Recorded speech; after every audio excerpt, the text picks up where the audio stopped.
कि सच्चे दिल से बढ़कर आगे आओ। आज आसिफ भाई आए हैं।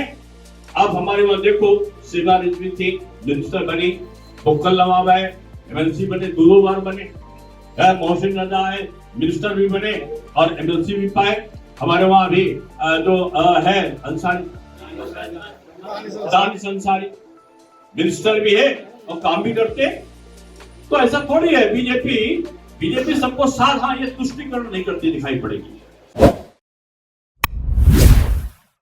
राज्यसभा सांसद डॉक्टर दिनेश शर्मा जी 8 मई की शाम को एयरपोर्ट पहुंचे महाराष्ट्र के सघन दौरे के बाद, और आते ही 3 जनसभाओं को संबोधित किया उन्होंने राजनाथ सिंह जी के क्षेत्र में, और साथ में एक मीटिंग में भी गए। और लगातार कल के बाद से लेकर अगर आज तक की बात हम करें तो लगातार वो कहीं ना कहीं व्यस्त दिख रहे हैं और लगातार उनके चुनावी कार्यक्रम चल रहे हैं लखनऊ में, और आज रात को वो वापस भी निकल जाएंगे। ऐसे में मैं बात करूंगा डॉक्टर दिनेश शर्मा जी से, कैसे टाइम दे लेते हैं, क्योंकि आप महाराष्ट्र में भी दिन रात लगे हैं, 24 घंटे काम कर रहे हैं, और लखनऊ में भी आने के बाद लगातार मीटिंगों का दौर जारी है। तो ऐसे में अभी जो मीटिंग करके आए, क्या और उस मीटिंग में आपने बोला और क्या देखा राजनाथ सिंह जी के चुनाव? देखिए, मैं माननीय राजनाथ सिंह जी के दोनों पहले चुनाव का संयोजक रहा हूँ। माननीय अटल बिहारी वाजपेयी जी के भी आखिरी चुनाव का दायित्व में निर्वहन कर चुका हूँ। और महाराष्ट्र से मुझे एक दिन के लिए लखनऊ आना था, क्योंकि यहाँ के लोगों ने भारी मात्रा में कार्यक्रम लगा रखे थे। शाम को जब मैं उतरा तो 3 सभा और एक मैनेजमेंट की जो कार्यकारिणी की संचालन समिति की बैठक, उसको ज्वाइन करके 11 बजे तक का हम लोग बैठकें करते रहे। सभाओं के बाद आज फिर 6 सभा हैं और 2 बैठकें हैं।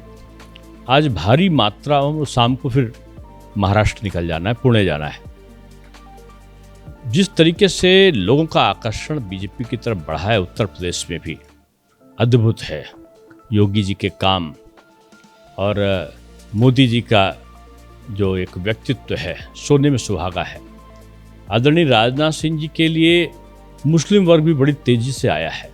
अभी मैं जिस कार्यक्रम में आप बैठे हो, मैं आया हूँ, तो आज भारी तादाद में जिनको कहते हैं हार्ड कोर कार्यकर्ता थे समाजवादी पार्टी के और कांग्रेस के, मुस्लिम वर्ग के, और बहनें तो मुस्लिम वर्ग की बहनों तो मैं कहूँगा कि पूरे देश में एक अभिरुचि मोदी जी के प्रति दिखी है। और आज उन्होंने बीजेपी ज्वाइन किया है और बड़ी अच्छी सभाएं हुई हैं। अभी भगवान परशुराम जी के भी तमाम कार्यक्रम हैं और कई जगह सभाएं भी हैं। लखनऊ में एक पक्षी चल रहा है और उत्तर प्रदेश में मैं समझता हूँ कि शायद 80 सीटों में एक आधी सीटें किसी को मिल जाए विपक्ष को, तो ये विपक्ष के लिए उपलब्धि होगा। इंडिया अलायंस मानता है कि मुसलमान तो उसका वोट है, तो लखनऊ में जैसे राजनाथ सिंह जी चुनाव लड़ रहे हैं, तो आप किस आधार पे इनको मान रहे हैं कि आपके साथ खड़े हैं, क्योंकि आपसे काफ़ी लोग मिलने भी आ रहे हैं, तो किस आधार पे, किस तरह इनसे जो तालमेल है और इनके पास आपकी जो योजनाएं हैं, किस तरह, मतलब देखिए, जो मोदी जी की योजनाएं थी उसमें भेदभाव नहीं रहा। निचले स्तर तक सभी योजनाएं सभी को लाभ मिला और इसका मुस्लिम वर्ग पे प्रभाव है। लखनऊ में जब मैं महापौर था तो मैं इनके जो 27 वार्ड हैं जो मुस्लिम डोमिनेटेड है, मैं 25 में जीता, दोनों बार जीता, 2 बार मैं लड़ा। और माननीय अटल जी को भी मुस्लिम वर्ग का वोट मिला है और मैं समझता हूँ कि आदरणीय राजनाथ जी को भी अच्छी संख्या में यहाँ पर अल्पसंख्यक मतदाता मिलेगा। क्रिश्चियन तो 80% मिलेगा, सिख 80-90% मिलेगा, जैन 7% मिलेगा और मुस्लिम वोट भी मैं समझता हूँ कि 50% से ऊपर मिलेगा।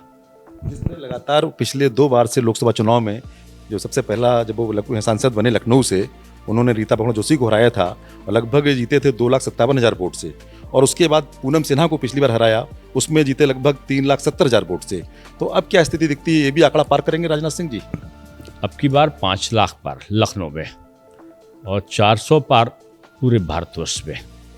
5 लाख का लक्ष्य लखनऊ के लोगों ने जीत का रखा है और मैं समझता हूँ कि ये लक्ष्य बड़े आसानी से हासिल होगा।